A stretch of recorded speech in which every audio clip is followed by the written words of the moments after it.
it's one of these integration tools that really helps make the integration better.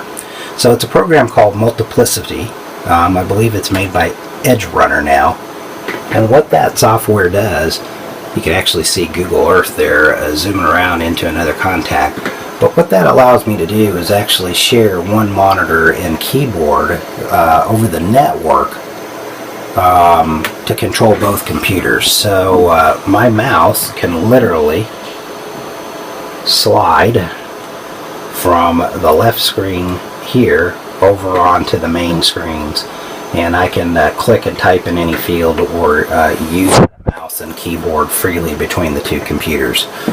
That's better than screen switching because I can keep them both up, and I don't have to try to use this little keyboard and reach over or use this little trackpad mouse to control this other computer. So just a little handy tool I wanted to talk about and cover here as we're going through the station integration. So we talked about the propagation software up here in the top right corner, and we're going to come back up to that corner, but I think it's appropriate, since we're talking about an SDR station, that we talk and start with the actual SDR software itself. So what I've tried to zoom in here now on is Power SDR MRX, which I'm using with the Onin up here. Yeah, that's my primary SDR software right now. And above it, what you see is Studio One running, and basically it's just a slave to Power SDR through a CAT connection. I'll talk a little bit about that here in a second, how we do that. But I have two receivers up on Power SDR MRX right now, and you can see I have the VFOs synced, and I'm on 17 meters SSB. So let's see if we can get a little... Denzel, Delta, Echo November, Zulu, India, Lima. Denzel is the name. And I use my DJ knobs to actually make those adjustments, so I can adjust if I drive over the AGC. The strongest one of all the ones that's coming from Japan. So you've got a very good station, I believe. We are running just here, our AGC there. an ICOM Radio 756, and a small 2-element antenna, small 2-element beam that's just 45 feet high, just 45 feet high, and we are running about 600 watts. Now, Studio One I'm using because I like the pan adapter display. As you can see, it's a combination of a waterfall, a pan adapter, and it's honestly there more for decoration than it is anything else right now. It's my hope to be able to use that more and to get able to sync back and forth and just to use that as the main program, but I'm not quite there yet. I know those folks for Studio One are trying to get the syncing issues when you sync with other programs taken care of. So once they do that, it'll be really nice to be able to use that. And of course I can tune the frequency here. The VFO knobs, VFO A and B are the large knobs on the DJ panel, so it's really nice. Unlike the Flex, you don't have to have Power SDR and Focus to use those knobs, so I can be anywhere on any of these screens doing anything and turn that knob at any time and get it to respond. Very nice for fine-tuning and adjusting the AGC. So at this point, I guess we can cover how the two software packages are hooked together. That'll kind of launch us into a lengthy conversation. But over here on this screen, I just brought up Ham Radio Deluxe. And if we zoom in, you can see that down on the bottom of that, you've got Power SDR, Smart SDR, and you've got a TS480. Studio One allows itself to emulate a TS480, so it can appear like a radio to other CAT programs. So in this case, I've connected to both Power SDR and to Studio One, and I've told them with the sync function in Ham Radio Deluxe to synchronize with each other. And the arrow up there on Power SDR shows that it's the master. So anything I do in Power SDR will be mirrored on the TS480 or likewise Studio One. If you take a look at that, just for example here, I'll switch frequencies here down on the bottom, and you can see that both programs will change. You can see there's a little bit of a delay with Studio One. That's to be expected given, you know, how it's syncing and whatnot.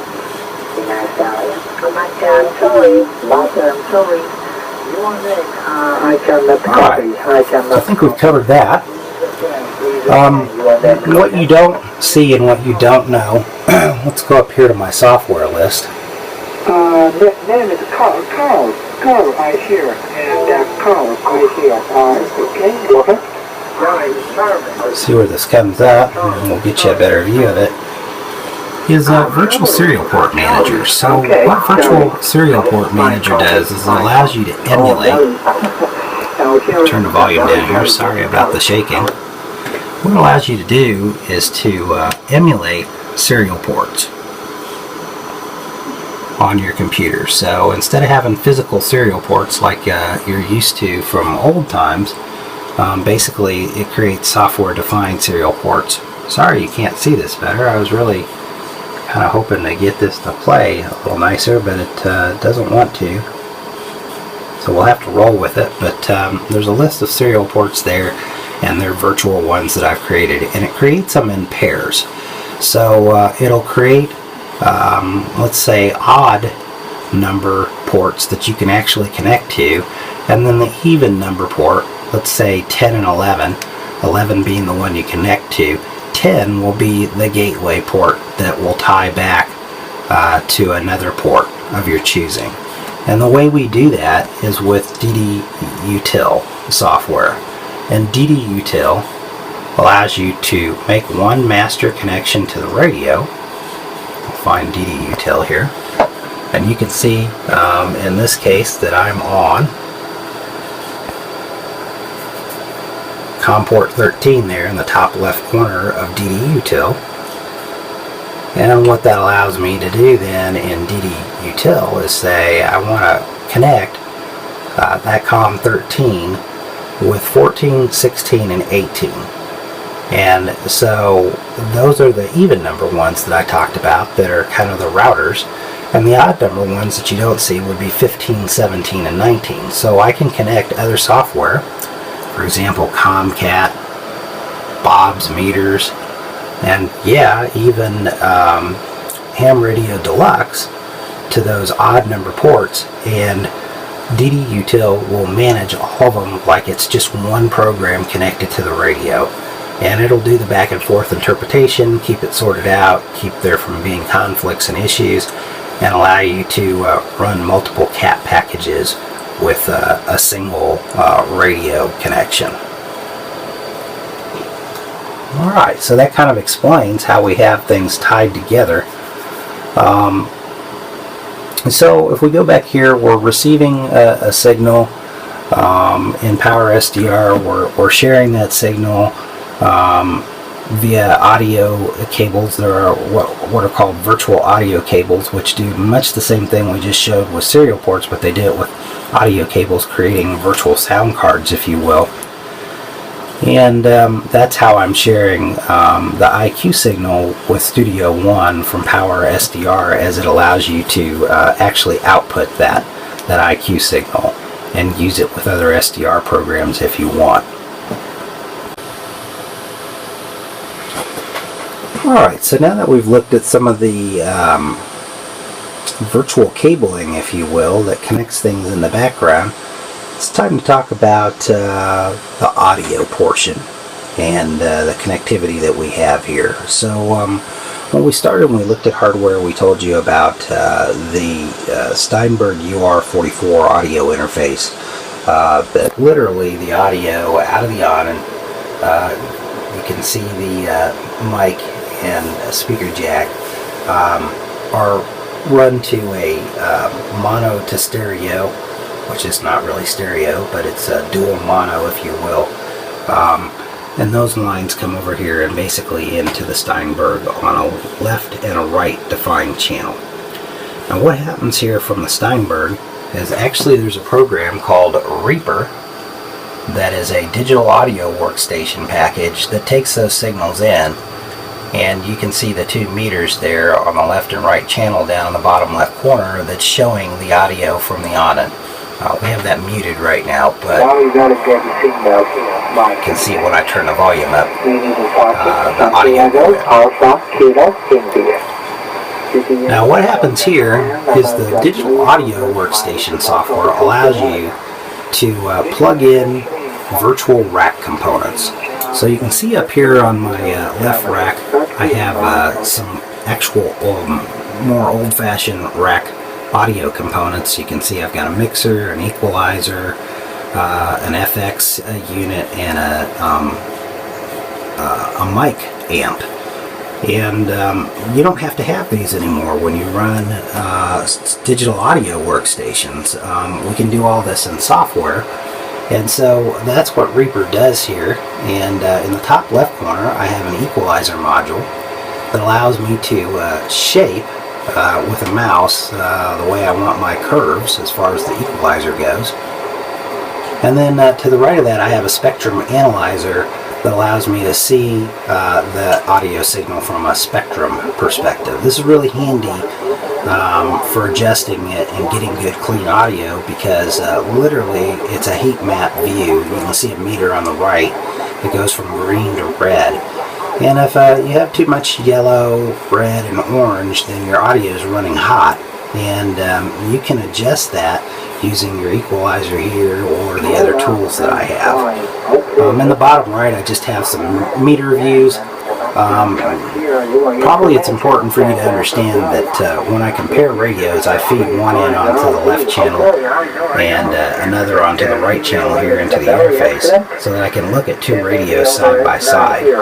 And the meters here make me allow me to set them to make sure I have an equal signal going in before I do any other comparison. The spectrum analyzer there is able to look at 2 signals side by side as well and compare those from a spectral view. So the WNS there in the middle is a noise suppression module. Let's mute that volume again. And what that does is it's an adaptive noise suppression engine that basically looks at noise and can learn, and then you can click the little suggest button. You might be able to see that there. It's yellow kind of on the right side of that box. And what it'll do is it'll look at the noise and it'll set the noise controls to give you the best noise reduction and removing noise. And that's based on pre-programmed algorithms that it knows about in terms of typical noise type sources that audio engineers run into when they're doing studio production. So I have a couple of more plugins that I'm running on the receive side. One is a graphic equalizer, and we're going to put some volume back in so you can see the bottom view is a spectrum analyzer as well. And what this does is it shows the output. So that is the last analyzer in the chain, and it actually shows me what the sum of all my adjustments equate to there. Whereas the one on the top shows me what I've got coming in, and it's at the beginning of the chain. So everything else sits in the middle and is sequenced to give me the optimal result. So let's show you a live example of what I mean here. So with this equalizer, if you watch me set the equalizer, you can see the spectrum always adjust.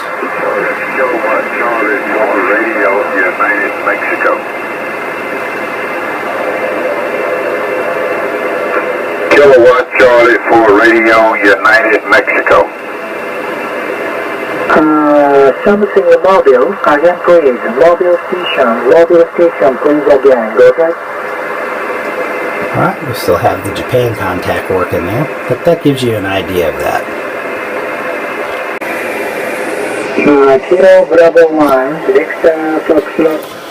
Alright, welcome back here. Your call sign, okay? Go ahead. Going to cover the last portions here. So we've talked about the receive side audio. You can make quite a difference using the digital audio workstation tools and plugins to improve your receive audio. And you can simulate a lot of functions doing that as well. I probably didn't talk about that, but you can read about that in the articles on the website. So let's talk about the transmit side. So we've got the mic that we've talked about earlier. We've got the PreSonus FireWire interface and the Arc Clean box that it's fed to, and that goes into the computer. And I have another digital audio workstation package that's running behind the Magna box there. It's Ableton Live Intro, and I've got some more plugins. And the reason I have two DAWs is that you really need to keep the transmit and the receive separate in order to avoid latency issues. So if you're wondering why I have to run two pieces of software, that's basically the bottom line reason for that. So on the input, I have another spectrum analyzer type view. I've got a graphic equalizer, got a noise gate that's highly effective, and then I've got a module called a Claritone that just polishes up the audio and makes it sound good. Below that, I've got two more. I've got an oscilloscope view. You can actually see my voice right now, and you can see I've got a spectrum analyzer view. If you can kind of imagine, I use those for the exact same reason on the transmit side that I do on the receive side. That's to be able to adjust my audio optimally and keep it from getting too hot. So that really covers the transmit audio side. Nothing super fancy. Again, you can read more about that on the website. Or package that is a generic controller package for multiple different brands and types of rotator controllers. Happens to work with mine. It can do several very neat things. One of them making your rotator accessible via TCP over a network. The other being that you can just use it in general as a software server for your rotator as well, which will allow it to connect to other programs like Comcat or Ham Radio Deluxe. So you can see the controller software here in the background. This map is actually Google Maps, which you can load with it. And this app will let you basically point and click anywhere in the world, and then your rotator will rotate to that spot. So very neat stuff. Alright, so we haven't really covered the CPU monitor. Basically that's just a built-in Asus motherboard monitor to watch the cores. Down here on the bottom right side you can see the watt meters that are associated with the WN2, the WN2D, and I have one on the output of the radio. You can see back underneath there's a sensor that's in a line. The other one is on the output of the amp, so that I can watch the power coming out of the radio and the SWR, and then see the SWR and power as it looks coming out of the amp. Below that you can see Bob's meters. This is an SWR meter. I really like it on the desktop. Very realistic looking and very handy for logging contacts. In the bottom right you can see that I carry 9 different clocks. They have various world times. I use those to get an idea of what time it is in other parts of the world and how likely it is to be able to work a DX based on the time of the day, whether somebody's going to be awake or not. You mix that with your propagation view, and again you just have more powerful tools to make decisions about pursuing DXs. Finally, down here on the bottom we have software called Comcat, and Comcat is my logger and spotter. So I log all my QSOs using Comcat, and it has a built-in spotter. Basically this spotter hooks up to a cluster, brings down the contacts. You can see down there on the bottom there's what's on 17 right now, and you can click on those and it'll populate it to the top logger, and then you're ready to just enter in the name QTH and correct the signal report if needed, if it's something different than 5.9. If it's 5.9, you're good to go and it's already there. The other cool thing about that is clicking on those spots down the bottom will actually change the radio to that frequency and that mode so that you can go ahead and work them.